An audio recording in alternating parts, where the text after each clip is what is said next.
I'm not surprised, motherfuckers.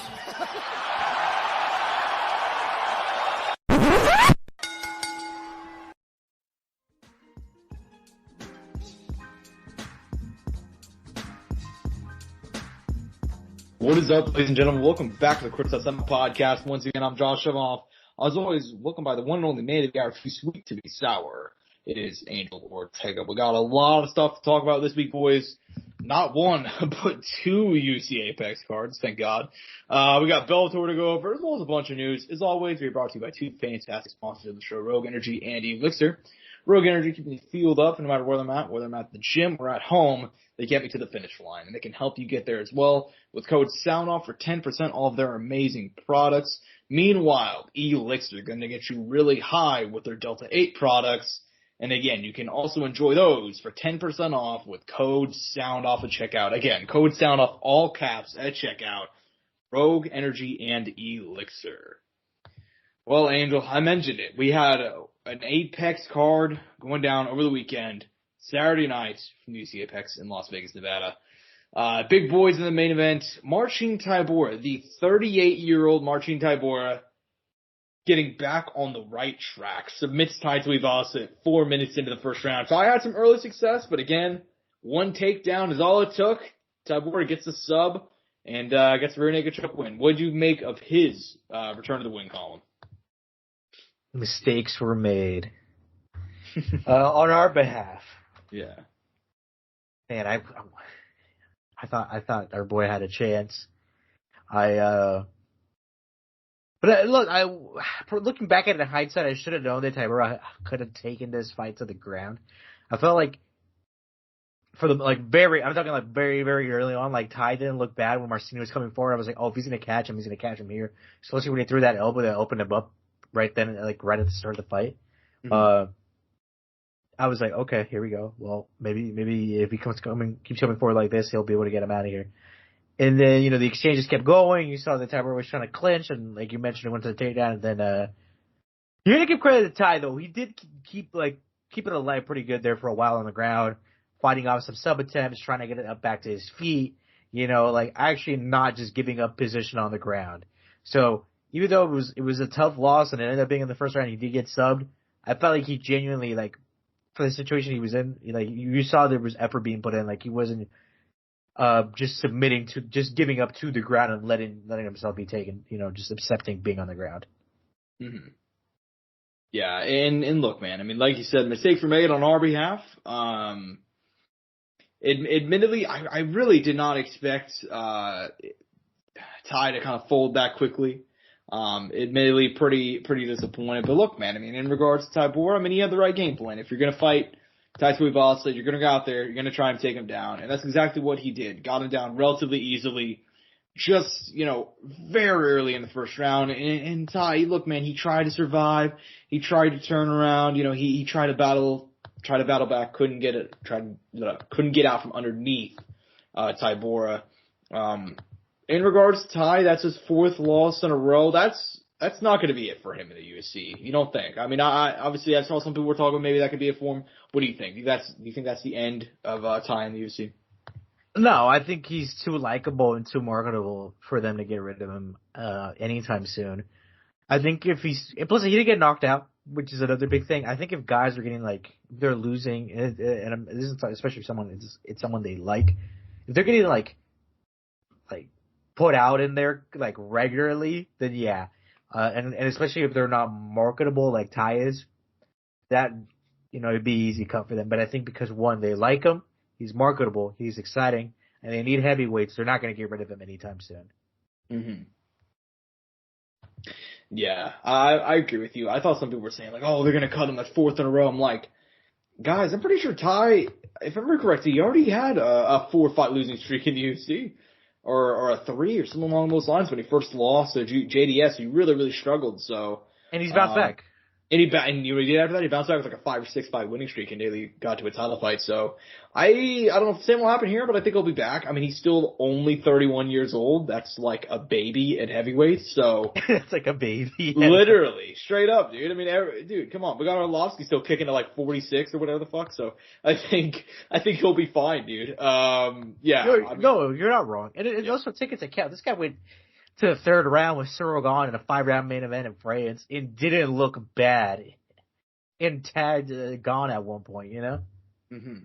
Like, there is something there. And look, make it a win. You're just, people are going to be like, oh, Cyril Gane, the guy who got submitted in less than a minute by John Jones. Yeah, that guy? Yeah, dude, come on. The guy who got controlled of the ground by a guy? Yes, that guy. Yeah. Anyways, man, I think that, I mean, Ty's gonna come back. Ty Bora, good for him to get the win. I mean, he needed a big one after getting just bludgeoned by, Tom last July, so good for him, man. I don't have too much to say about this one.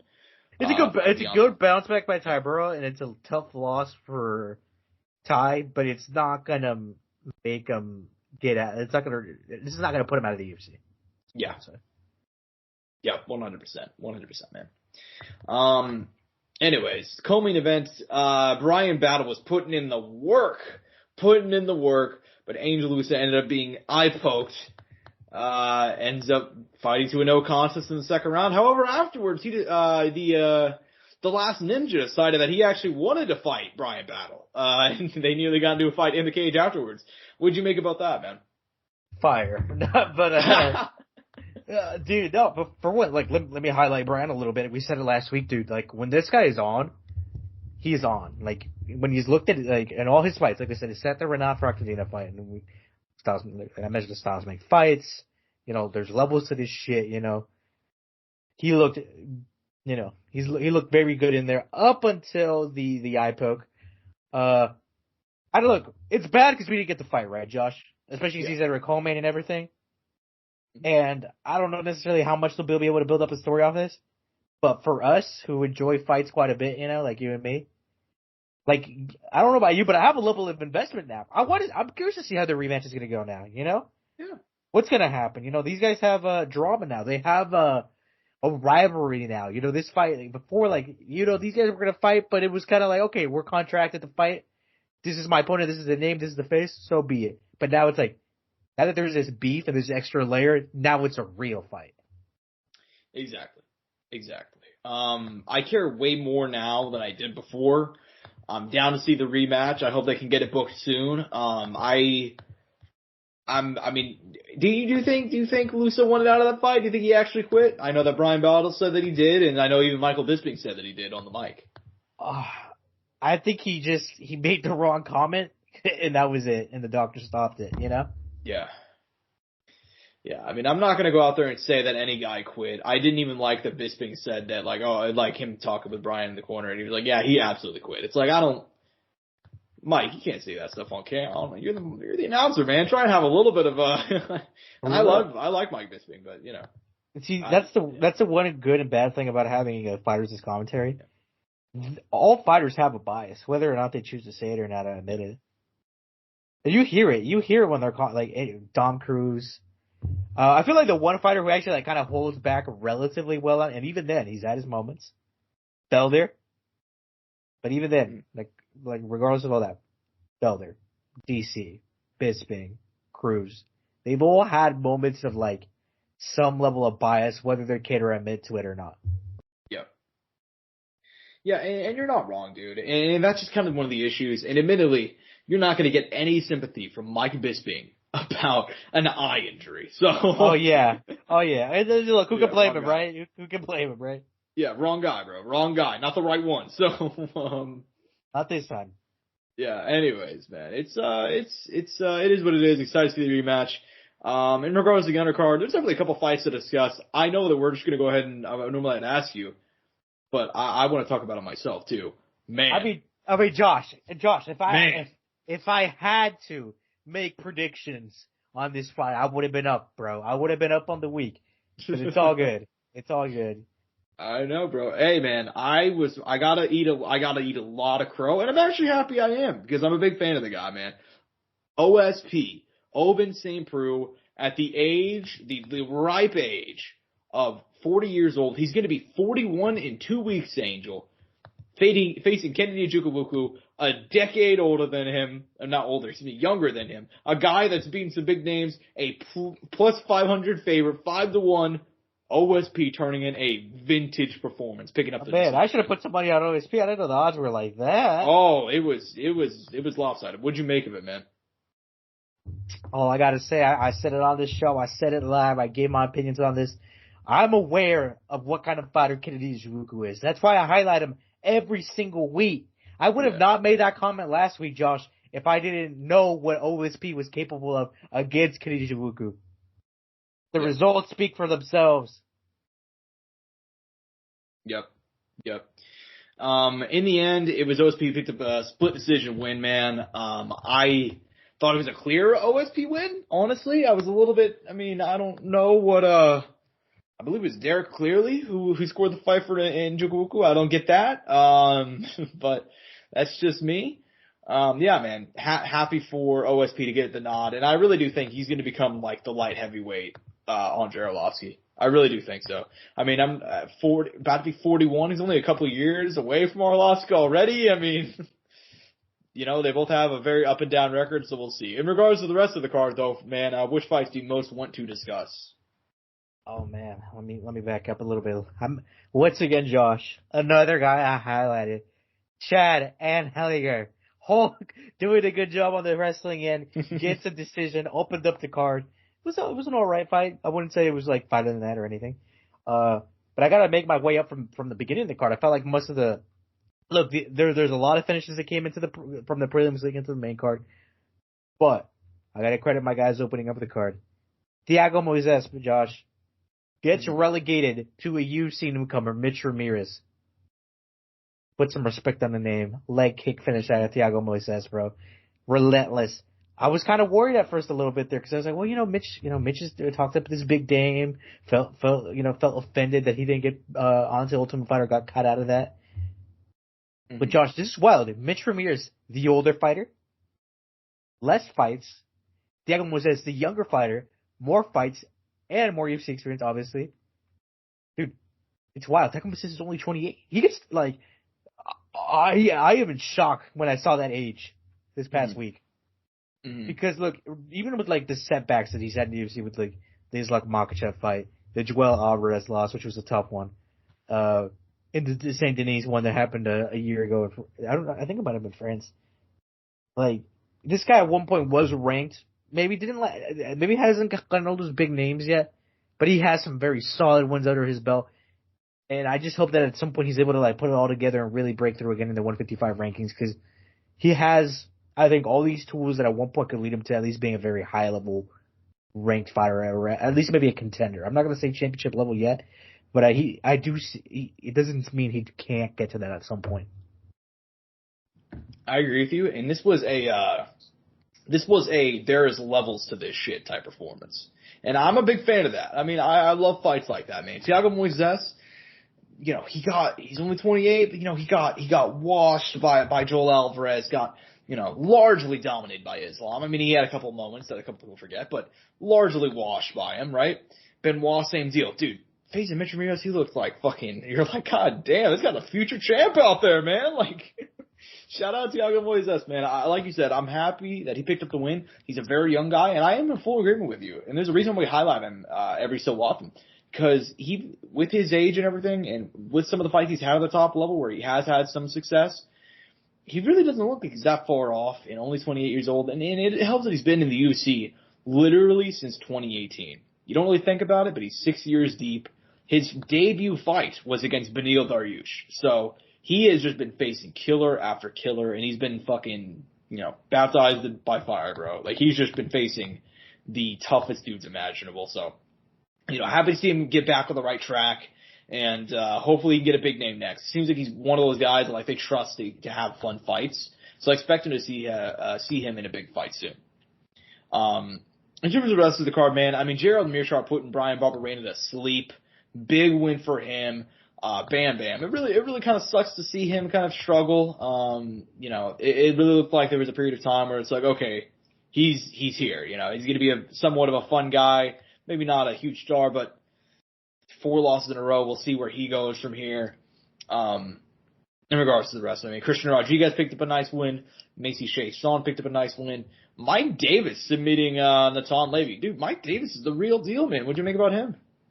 I mean, look, we highlighted him last week as well. We know he's good. You know, he's been removed 2 years. I'm not sure what delayed him, but it was really nice to see him back because, like I mentioned, that weight change from 45 to 55, ever since then, it's looked pretty fucking solid, man. Mm-hmm. It's just hopefully, you know, he's 31, he's not old, but hopefully he can get on that train, compete a few times this year, get some in next year, and maybe potentially get into a ranked fight at some point. Because I do think he's capable of potentially putting himself in the mix with at least those ranked 155ers at some point in time. Another one, did you mention my girl Jacqueline, who I highlighted last week against Corey McKenna? No, you can go ahead and talk about her, man. Man, she came out there and took care of business. Now, granted, like I've highlighted before, she does have some deficiencies. She still needs to develop a lot of things. Because I think once she starts entering that higher echelon of competitors in her weight class, she could definitely have a lot of trouble. Tough one for Corey McKenna, man. I think she had been removed a little bit a few years now since competing, and she really wanted to get back in there and get this one, but ends up falling short to the now relatively new UFC comer who debuted last year. Or this year, actually, my bad. Oh, no, it was last year. Mixed it up there. So I'm excited to see Jacqueline's future, see how much more she can develop, what kind of level she can reach, because her jiu-jitsu is great. I just wonder if she can get all the tools together at some point and eventually, like, reach and peak a high level. Mm-hmm. Yeah. And look, I mean, I'm happy for you that your girl had a nice performance. Personally, me, sucks to see Poppins lose. Big fan of Poppins, man. But nice win for her, man. In regards to the rest of the card, I mean, I don't think I have anything else to really discuss. It was a weird night. You know what I mean? It was kind of a weird card, but the no contest, the kind of anticlimactic way the main event kind of went, just kind of like, oh, okay, like it's kind of a weird night. That being said, Angel, we do have more fights to discuss because, like I said at the top of the show, we not only have an Apex card to recap. We have an Apex card to preview. I mean, we're just so lucky, bro. We got UFC Vegas 89 going down this Saturday night from the UFC Apex, Las Vegas, Nevada. Admittedly, the main event has some star power, and it's one of those fights that it's like, oh, I'm surprised they didn't put this in front of a crowd. And then you look at the undercard, and you're like, oh, yeah, they probably couldn't sell tickets to this thing. Rose Namajunas, the former champion Thug Rose, we know the story, future Hall of Famer, but has struggled. Now 31 years old, no longer with Trevor Whitman, it seems. This is going to be her second straight fight without Whitman. At the very least, he won't be in the corner. We don't really know exactly what's been going on there. Nonetheless, she's lost 2 in a row, Mina Farrow and Carla Esparza, and that Carla Esparza fight was one of the worst fights of all time. Taking on Amanda Ribas, Brazil's finest. I mean, a very entertaining fighter. Bounces back and forth between strawweight and flyweight. Going to be getting her, I believe, first UFC main event here. What do you make of this fight? I mean, it's gonna be fun card, man. I mean, we know that these girls are gonna bring the action. At least we hope so, right? I know Rose is kind of maybe let us down in that department in the last 2 fights. But I think Amanda Ribas is going to come and bring it to her. I think, and in turn, Rose didn't have to react to that no matter what. And, I mean, this is really, for me, this fight is like if Rose is any of herself. Yeah. You know, and I feel like I mentioned this at least in the last 2 fights. She should win or at least find some level of success. Mm-hmm. Whether that happens or not, I don't know, but I'll tell you what, Josh, it's kind of weird. You look at both these records, you know, if you take away, like, if you just, like, took away the names you didn't know, you're like, who's the championship fighter based off the names and records? You kind of, like, have to do a little double take. You know? Yeah. But look, when Rose is on, and look, it kind of, I saw a tweet last week, or it might have been early this week. It was like, has the Rose, you know, fandom disappeared? And I'm not gonna lie, Josh, I think it kind of has. Yeah. Granted, I was never on it. I've never been part of it. Never been the biggest Rose fan to begin with. No hate to her. But the one thing I can say is that when Rose is on, Rose is a really good fighter, and I think that even at some of her worst winning performances, she should still beat Amanda Hebos. Mm-hmm.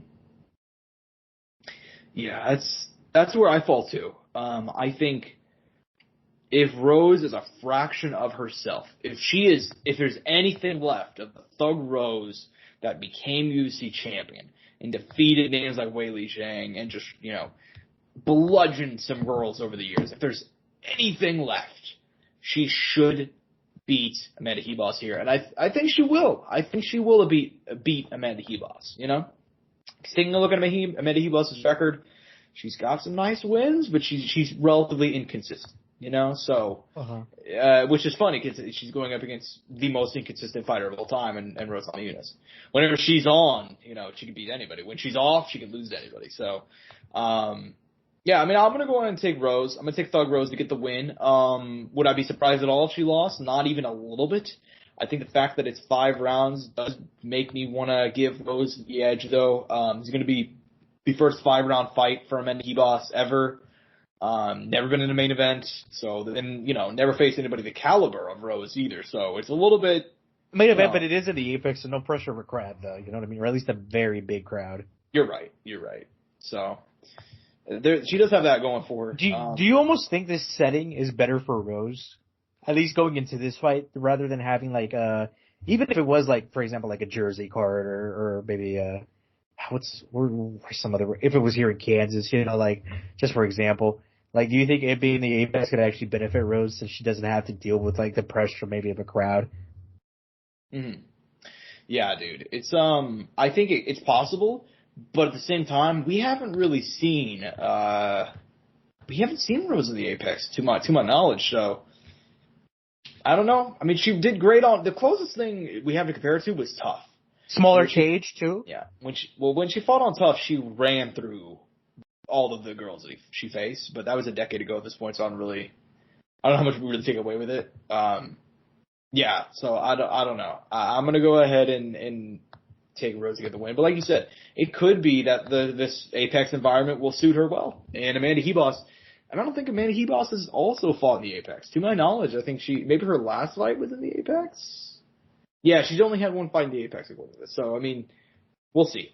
I'm going to go ahead and take Rose. I would not be surprised if she lost it all, though, just to be honest. In regards to, like I said, that main event could sell tickets. The rest of the card is rough. And you and I were talking about this in the green room. Oh, come on, Josh. You're telling me you're not excited for this card. I know, bro. Justin Tafa riding a 4-fight unbeaten streak, last knocked out Austin Lane in September, taking on Carl Williams. 34 years old, got into the Contender Series in 2022. He's picked up 2 wins, including over the likes of Chase Sherman. Big opportunity for both of these guys. What do you make of it? Jesus Christ, Josh. I can't believe it's a co-main event. I'm picking Justin Tafa. He has knockout potential. Funny enough, Carl Williams has a KO on his record. He only has 1. And it was in the injury. And then, never mind. First fight of his career. Never mind. I'm looking at it. Why am I picking? Okay, I'm just overlooking the record. Regardless, though, I'm Tafa, man. I don't know. This is probably one of the worst. I'm going to say it now publicly on this show. This is probably one of the worst co-mains we've had in a while. Look, last week was rough, but shit, at least now after the fight I'm invested in the follow-up. Look, it's too. I'll never forget it. I heard this comment from the guys out fighting Apex. It's 2 unranked heavyweights on an Apex fight. Anything could happen. Yeah, it's rough. That's all I gotta say. It's a rough. We had Brian Battle in that fight last week, and that was a rough co-main event. This is, in my opinion, worse than that. But I don't know. I think Justin Tafa has actual talent, and I think I could see him becoming a legitimate title contender years down the line. If he gets the right development, the right fights. He's already on a 4-fight unbeaten streak, and I think he's gonna win this one here. I'm in agreement with you. But it's a rough fight. I'm taking Justin Tafa to get the win. So that's all I got to say about it. 2 unranked heavyweights, like you said. Rest of the card, man. What fights are you excited for? Oof, man. Look, I'm excited to see Edmund Shabazian, you know? Because for me, the big thing is, like, when are we going to see those improvements? Are we going to see the gas tank improve? Or is that just him? Taking a step down again in competition. We've noticed him. He does take that little step back. He kind of finds success. So you kind of assume maybe he's able to find some success here against a guy in AJ Dobson. But who knows? He's not, like I mentioned last time, he's not fighting at that fucking terrible, he's not fighting with those guys at that terrible gym anymore. If you know, you know. Not with Extreme Couture. And Josh, a very good fight that I'm kind of sad that it's happening now between two young guys. Peyton Talbot, Cameron Simon. I think they're both so very young. Cameron Simon, I think 23, maybe 22. Yeah, 23. Peyton Talbot, somewhere around the age 25. Yeah.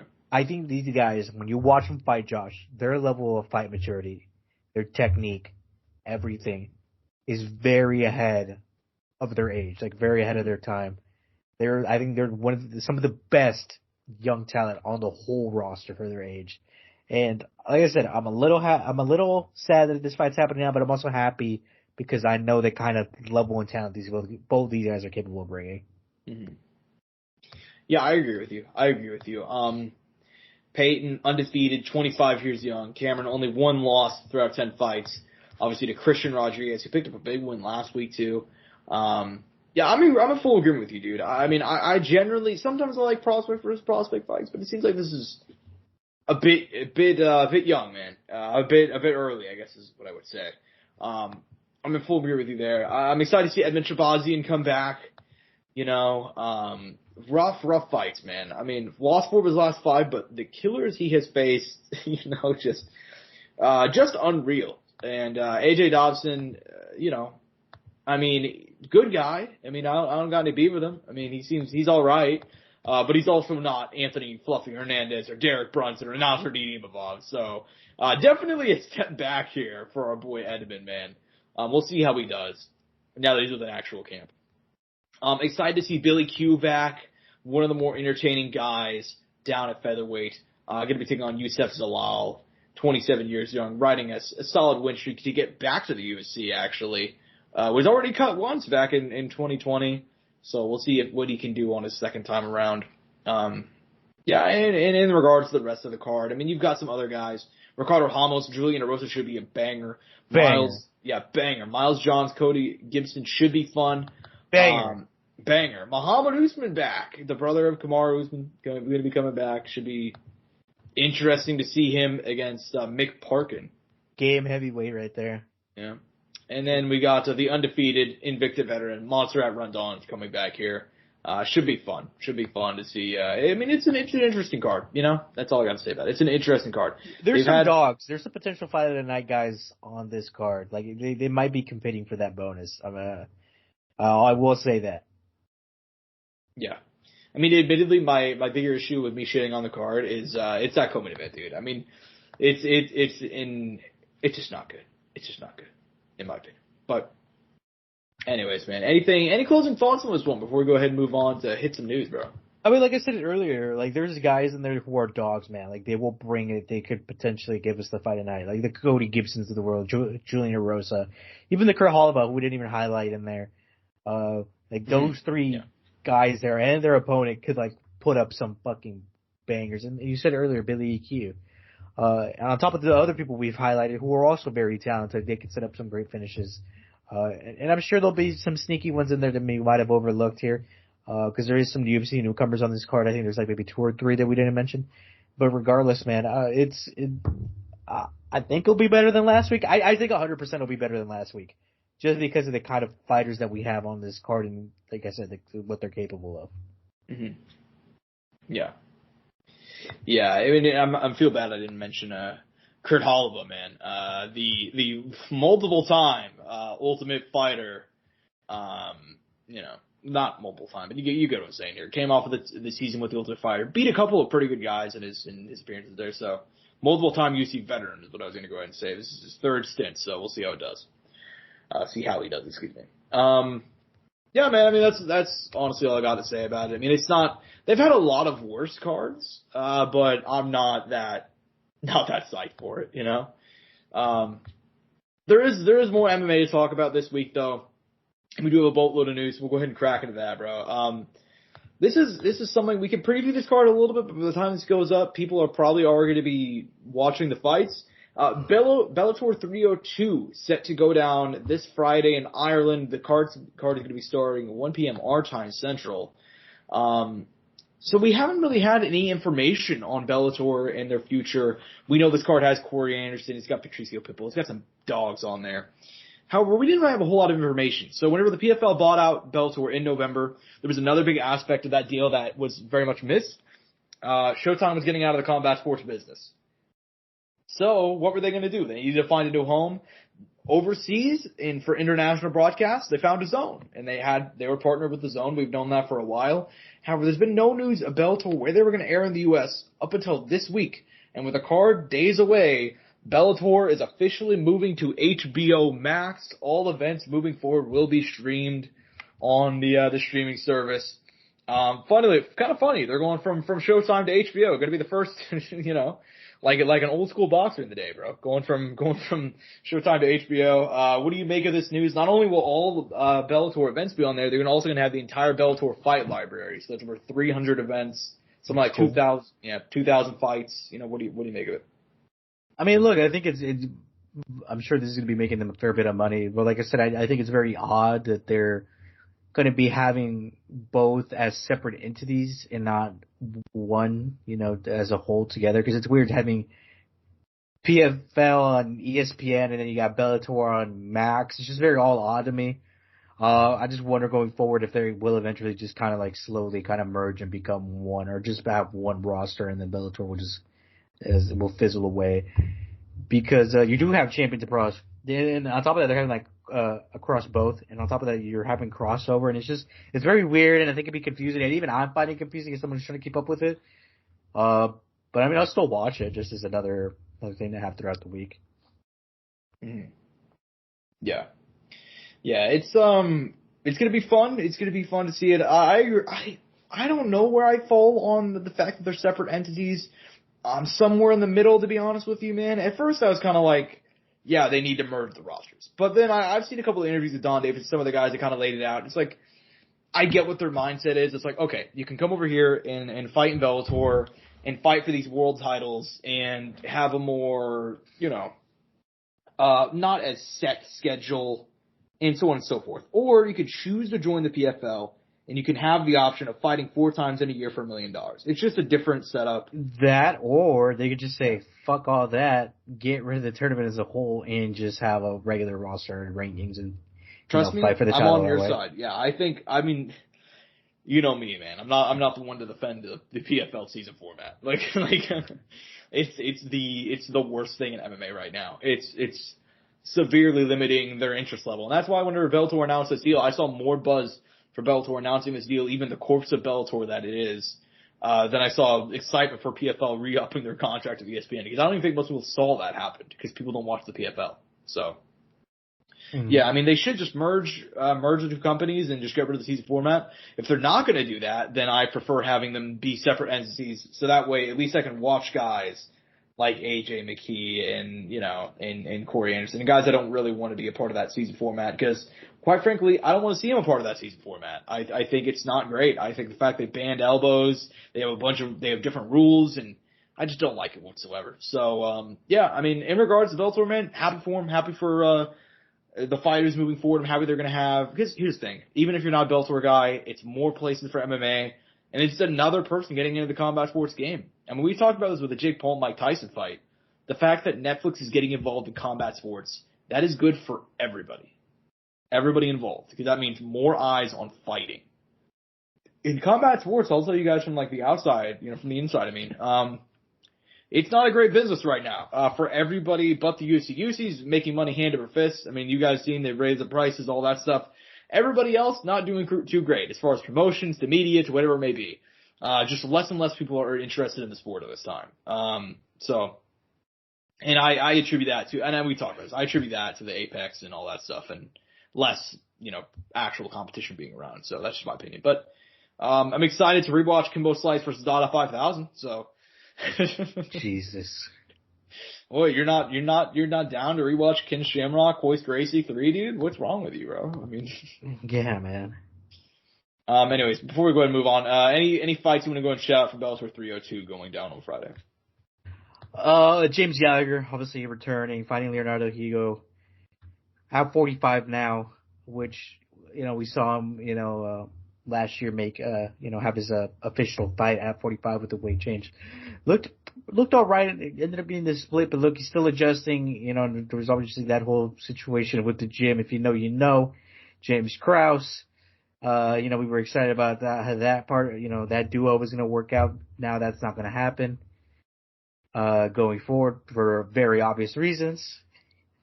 And, obviously, Josh, the two main fights, because they're for the belt. Corey Anderson, Carl Moore.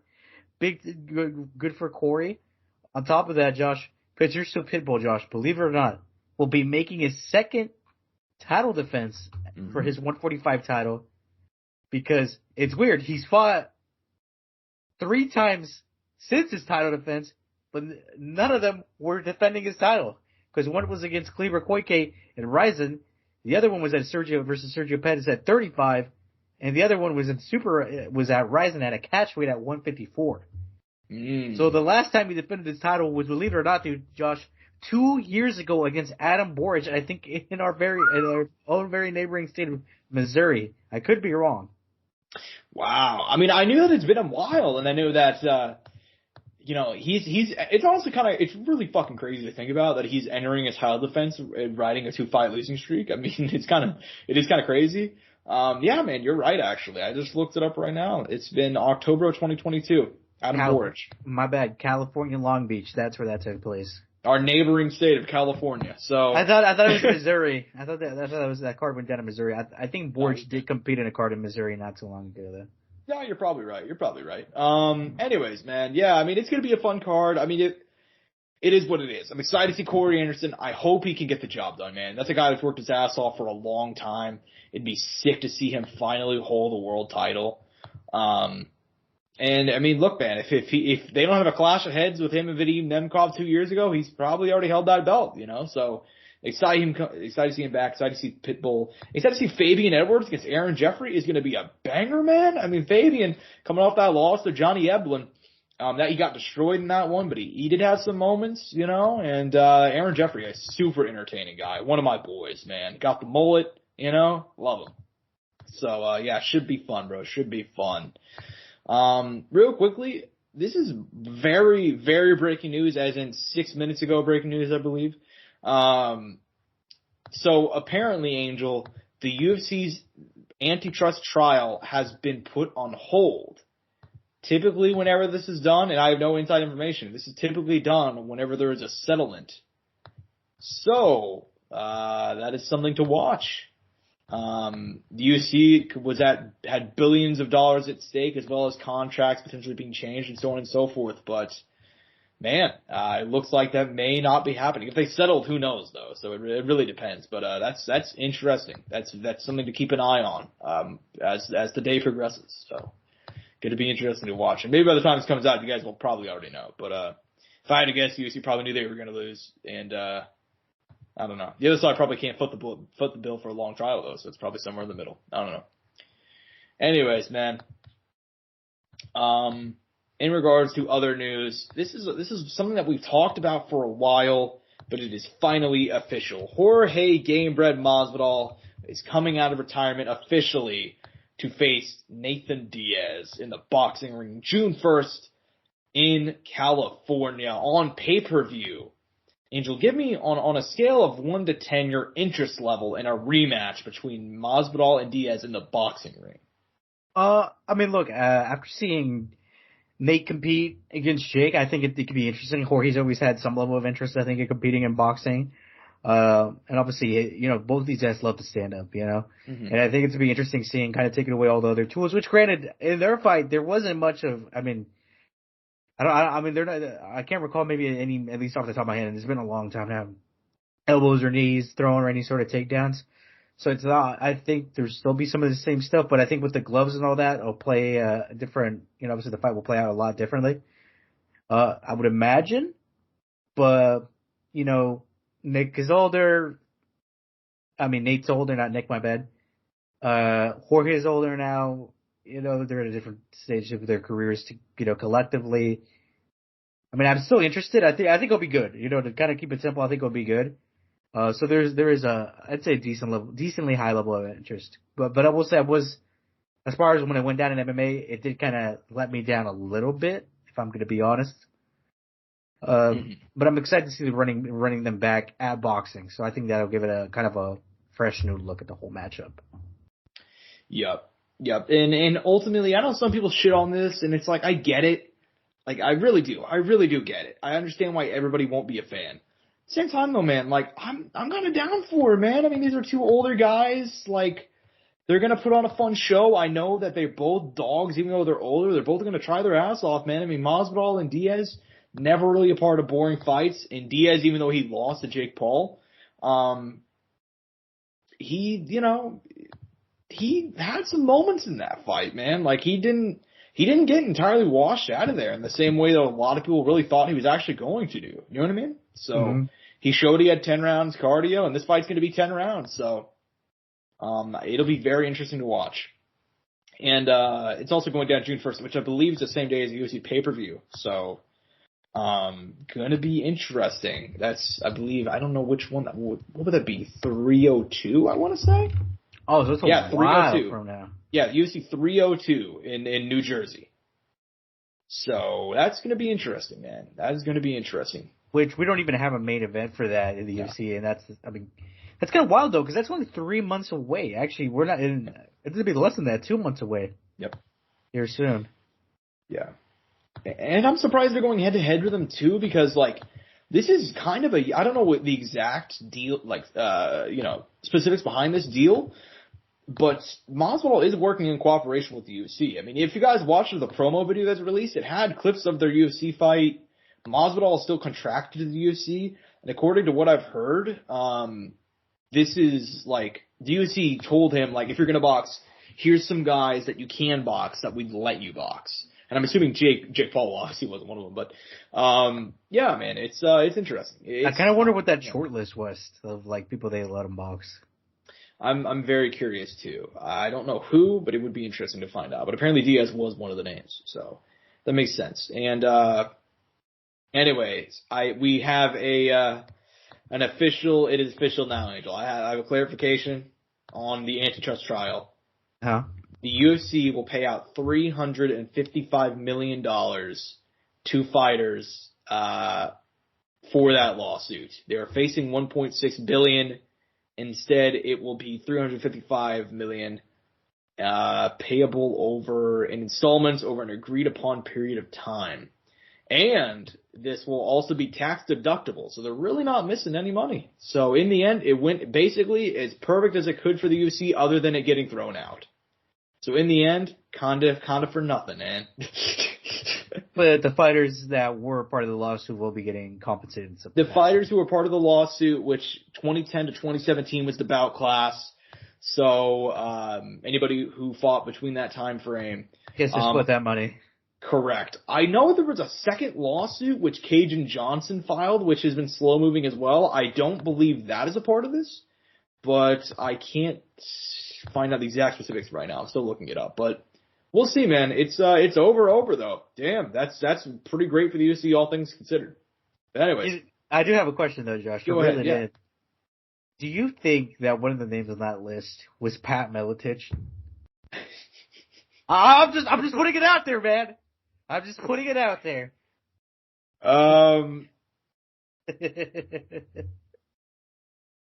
Anyways, man. I mean, Josh, former UFC competitor, competed in the IFL. Just saying, Yeah. No, Pat Miletich is not a part of it. Do you think Pat Miletich was one of the choices for Jorge is what I'm getting at? Pat is not a part of it. Anyways, man. Yeah, that's man. That being the way that it goes, that is pretty depressing because from what I'm reading of the court documents, there are going to be no changes to contracts. which is the main thing, that in order for the UFC to, which is honestly kind of crazy to think about, but like the court could find and agree with the fact that like the UFC did all this shit that's like illegal, but then like there's no mechanism to make them stop doing that illegal shit. They just have to pay a fine. But interesting, man.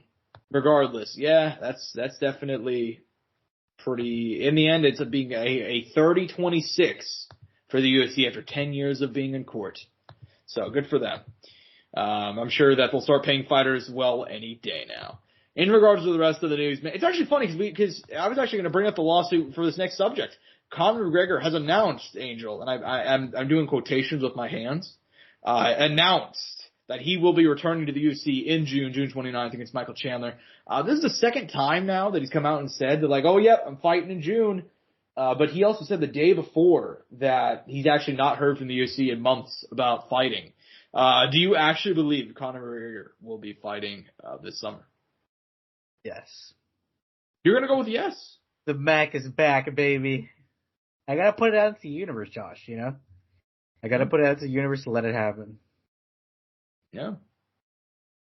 Fair enough, man. Fair enough. I don't think it's gonna happen. I think more than likely, they're probably going to keep him on ice. I think it's pretty clear what they're doing. Cause Conor, even in some of his interviews, he's kind of said that, yeah, I'm looking at free agency. I only have 2 more fights. And it seems the UFC is very well aware of that fact too. And you know how Dana says, like, we have to give him 3 fights a year contractually. No, they don't. They don't have to do that. That's just some bullshit they made up. So, you know, I feel bad for Conor, and it looks like they're trying to lock him into his deal. Kind of similar to like how Nate, like, they didn't let Nate fight for like a year, and he was begging, and because they didn't want to let him into free agency, and now he's doing boxing and making a lot of money. Likely the same case for Conor there too. I don't believe he'll fight in June. We're gonna disagree. We're gonna split on this one. I think more than likely we're looking at winter, maybe fall, something like that. I mean, he needs to fight. I would love to see Conor fight. Okay. Well, I didn't know if we were okay. I thought just in general this year. I didn't know we were doing like just dead set on summer. Well, I mean, either way, I'd go yes. Fuck it. Why not? Yeah. Yep. It's yeah, man. I mean, I think he'll end up fighting this year, just not this summer, and that's the thing that he said. So I think he's more likely he's trying to just put some public pressure on him, if I had to guess. So that's probably what it is. I mean, it's not like we say it every time. It's not like Conor has to fight, but it's like Conor wants to compete. I think is what it is more than anything right now.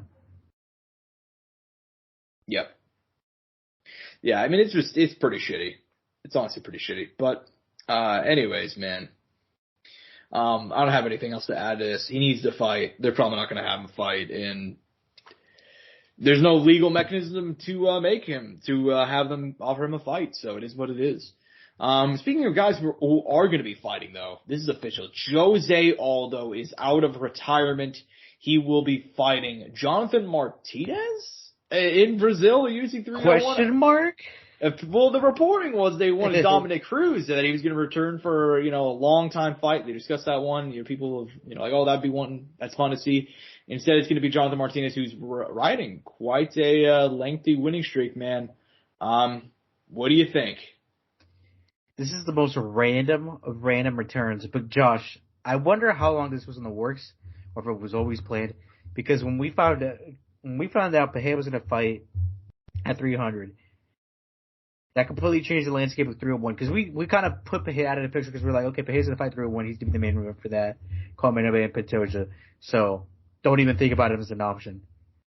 Then he became the main event for 300, and then that just sent 301 into a spiral because they no longer had a main event.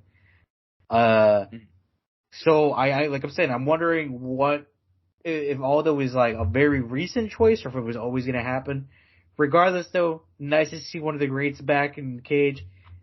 But at the same time, it's also been almost 2 years since he's fought in the UFC. His last fight was against Merab Dvalishvili on that pay-per-view of Usman Edwards too.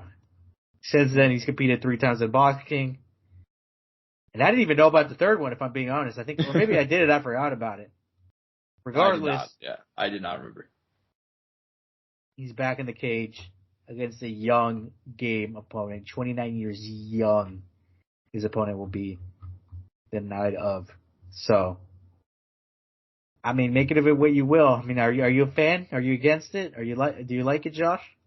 I like it. I mean, I like it. I think, I'm a big fan of, I love Aldo, and I thought he had a lot left to give whenever he did retire. This is a very odd fight booking, I think, for them to make. If they wanted Cruz, like, I get it. Even then, I think they probably could have found another legend or older guy rather than having him face a relatively, I don't want to say Jonathan Martinez is unknown, but like, kind of unknown guy. I mean, am I wrong there? I mean, he doesn't get recognized for the level of talent he has. Is probably the way I should put it. But at the same time, he's not a guy who's really putting himself out there either. So, he's one of those guys who just competes. I'd say, and that's it. If that was kind of, I think that's probably the best way to put it. To give Jonathan Martinez his respect. But I will say, Josh, I think the big thing is, I think Aldo wanted to retire in Brazil, and I don't think this will be I'm assuming this will be a one-off. And if I remember right, not too long after that fight or that pay-per-view back in 2022, they were going to have a fight card in Brazil. And I really wish Jose Aldo would have stuck around, or they would have pushed him to fight on that card, so that way he could have retired in Brazil. I think also on a pay-per-view, maybe not. But that didn't end up happening, and I think that would have been the appropriate time for him to exit as well.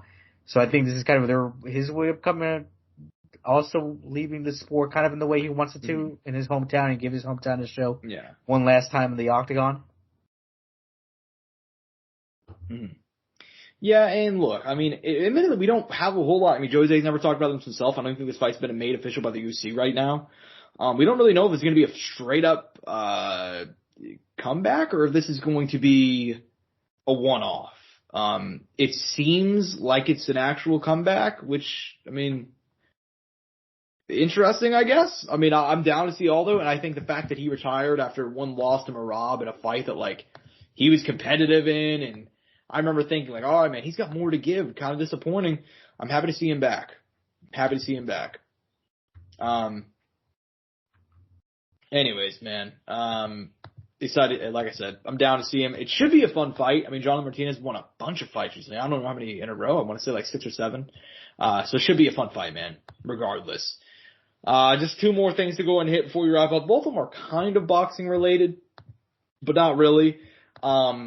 First off, man, Francis Ngannou, who we saw just get, annihilated by Anthony Joshua, in Saudi Arabia earlier this month.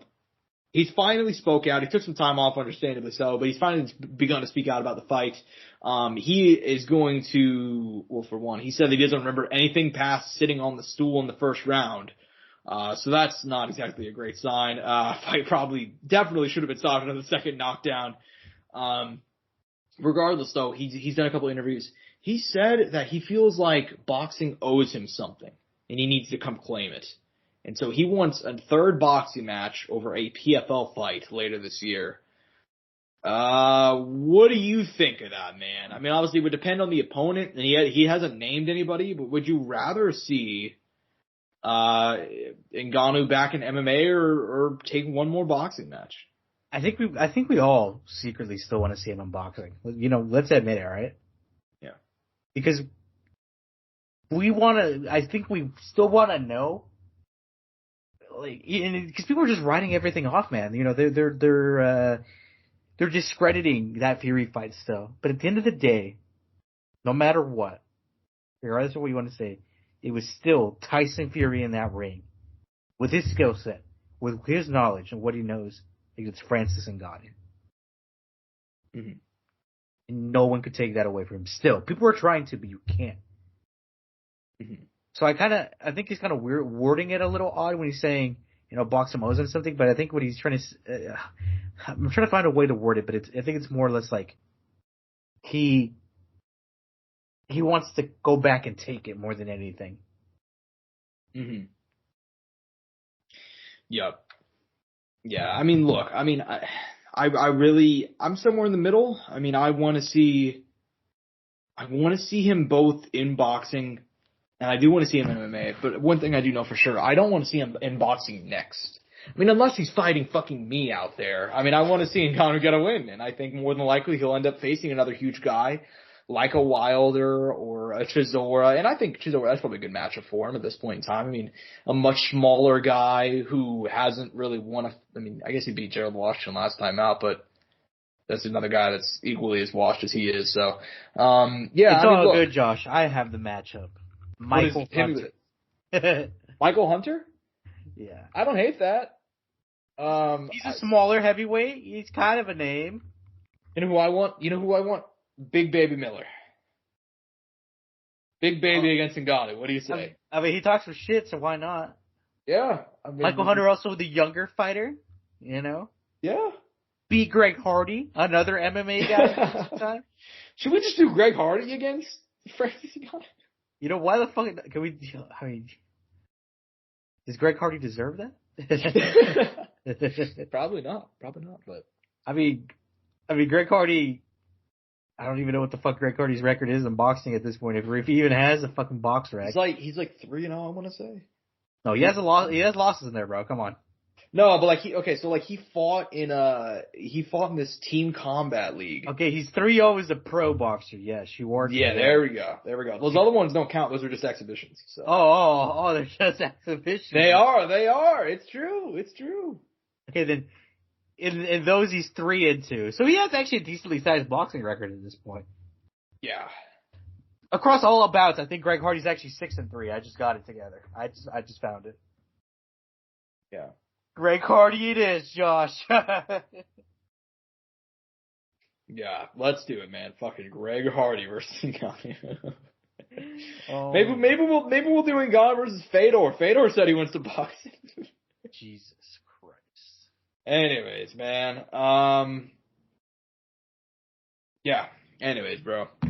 I don't got anything else to say. I mean, I would love to see Ngannou back in the PFL, and I think that, look, I am not as bullish on his boxing chances as everybody else is. Everybody, the second he lost to Josh, where they're all like, and even BoxRec, like, dropped him from, like, the 10th ranked boxer to, like, 375 in the world or something, some shit. Like, everybody immediately started writing him off, and I think more than likely the truth's in the middle. I mean, I think he's good enough to compete with those top guys, but depending on the matchup, he will get fucked up. So I think it just, they'll be careful with the matchmaking next. But look, if they do like Chisora in like August or some shit, like, and he still fights in the PFL in like January of next year or December, I won't have a problem with it. Like, I won't necessarily care. I mean, I know that PFL card isn't really, the pay-per-view one isn't supposed to be until the end of the year anyway. So it's like, he has some time to fill it in if he wants to really have some activity in there. So, but it's up to him. And we'll see what happens. This is the last story of the day. Canelo Alvarez, who, you know, we wanted to see him fight Benavidez. He was tied to Charlo. He was tied to Crawford. He was tied to Edgar Berlanga. Yeah, in the end, he will be facing Jaime Munguia on May 4th in Vegas. Is this the right fight? What do you make of this fight announcement? Is it the right fight? I'll put it like this. I don't know anymore at this point in Canelo's career what the right fights are, if I'm being honest. I definitely don't think it's definitely not a fight he shouldn't be taking. And what I mean by not taking is a guy who has no sort of relevance whatsoever. Jaime Munguia is definitely relevant in this boxing space currently. So I think it is a good fight. I think there's some sort of interest to it. I think it will sell. It's in Vegas. But I think I said it to you off air, Josh. I was like, it's very funny. It gives me very much Floyd Canelo fights, except this time Canelo gets to be Floyd and Jaime is Canelo. That's a good way to put it, dude. Look, did I want to see David Benavidez? 1,000%. 1,000%. I wanted to see David Benavidez versus Canelo Alvarez. And so did everybody else. But look, here's the reality. Jaime Munguia is very good. He is very good. And this is early for him, but who knows? Maybe he'll rise to the occasion. Like, you and I were talking about this in the green room. You're like, what happens if Munguia wins? Then I'll laugh my ass off. But, I mean, he's a very good kid, and he has a lot of potential, and this may be a bit soon, but, like, you saw the way he blew just John Ryder out of the fucking water, dude. Like, he's got so much talent, and maybe he won't get there in May, but he's still a great guy, and I got tons of respect for him. So I'm not going to shit on this matchup in the same way a lot of other people are. At the same time, though, a hard duck. A very hard duck. I was one of those guys that was like, you know what? Canelo's fighting who he wants, and I get it. Whenever he came out, it was like, I'll only fight Benavidez for $200 million. He has nothing to offer me. It's like, bro, you're fighting Jaime Munguia. Like, what do you think? You're going to fight Edgar Berlanga after this, man. We don't gotta, you can just say you don't want to fight him, you know? Like, it's alright, man. Like, we don't but you know, at this point in time, though, at super middleweight, who does have, like, anything? Benavidez does to an extent, but he doesn't hold a title at this moment in time either. He holds the WBA interim title that, WBC, excuse me, that he won against David Lemieux back in May of 2022. He's been his mandatory. Well, he's been his mandatory, and they keep on pushing it because Canelo holds. I mean, let's be honest here. He's the biggest draw in boxing. He can do whatever the fuck he wants. And I saw that. Who is it? Mauricio Soliman, the guy for the WBC, and he was like, "Don't worry, guys. I'm going to order Benavidez versus Canelo." And they're like, "When are you going to do it?" He's like, "May." It's like Benavidez has held that interim belt for like 2 years now, just trying to get a fight with Canelo, man. And look, I mean, I like Canelo, man, but I really don't think we have to make excuses for it. I mean, it's but even then, what would be next after this? I mean, we're pretending like, we're also acting like this fight couldn't happen at some point down the line. You know what I mean? Yeah, I mean, it could happen. It could happen in the future. I'm just going off of what Canelo himself has said. He said he wants He said he wants $200 million. But you know this better than me, though, Josh. Like, fighters say shit all the time. I know that. I got so, you. So, like, going forward, let's say Canelo gets through Munguia, right? Which we imagine he probably will. You know, I'm just going to put it out there. Fuck it. You know, what would be next at that point? You know, what fight? And I think Canelo will probably come out and say something. I have a weird feeling he's going to call someone out. Mm-hmm. And I don't know who that's going to be. Dimitri Bivol. Yeah. I mean, I honestly think that Bivol probably fucked with something in Canelo whenever he lost, because the guy went from talking about fighting Usyk to ducking David Benavidez. So, you know, that's just all I'm saying is, Josh, you made fun of me for it, but I'm telling you, we should have gotten Makabu. Fuck, dude, I take Mbaku over this fight. Honestly, jokes aside, dude, I made fun of it. You made fun of me for it, but I think it should have happened, dude. I think it could have been good. Yeah. Well, I mean, in hindsight, yeah, I would have much rather see that over, because I don't know, man. I just not what I expected from Canelo. I'll just put it like that, man. I mean, I respect the guy a lot, an all-time great, a legend. But I mean, he said as far back as 2 years ago, whenever they were talking about David Benavidez at the start of the time, whenever he first won the interim belt, he's like, you know what? Go beat some guys and I'll fight you. He said that to all the guys at 168. He said, hey, he told Andrade the same thing. Hey, go beat guys, go fight other contenders, and I'll fight you. David Benavidez beat the piss out of Caleb Plant, Andrade, back-to-back, and David Lemieux, another former champion. Granted, washed his shit by that point, but still. And I won't fight him. And he's like, I need $200 million. It's like, all right, bro. All right. Like, it's just, okay, man. All right. He's like, oh, he brings nothing to the table for me. It's like, I don't know, man. You're fighting Jaime Munguia. I'm not sure if that's like that much bigger of a draw, but, you know, it is what it is. I wouldn't be surprised if those guys were like on par, though. What jokes aside. No, you're probably right. It's probably relatively close, you know. But at the same time, if it's relatively close, why not fight the guy that you've been talking about fighting for 2 years? But, anyways. That's my thoughts on it, man. Anything else we talk about before we go ahead and bounce out of here, man? No, man. I think we covered everything pretty well. I mean, it was one of our slower weeks. Obviously, another Apex card, but I think we'll come back and have like a decent bit to talk about. Hopefully, some news breaks. We're not that far away. We're getting closer and closer to 300 as this month closes out, and then next week we'll be out of the Apex, Josh, which I know that's so exciting for you. That's like leaving your house for you. So, I know you're gonna have fun about that one. And then the following card will be a pretty good one, but then we'll be back at the Apex. Yeah. It'll be interesting, man. Hopefully we can move out of the Apex and have fun. But at the very least, we're gonna have UC 300 and some other fight cards, so that should be fun, man. Yeah. Anyways, I am at Josh Evanoff on Twitter. He's at Angel Ortega _01 at Courtside Soundoff for all things related to the show. Hope you guys have enjoyed the clips. Hope you guys have enjoyed some of the stuff that we're doing that is pretty new. And I hope you guys stick around for the future of the pod, because we got a lot of stuff coming up, man. Hope you guys enjoyed. Peace and butt grease. Mouse click this week.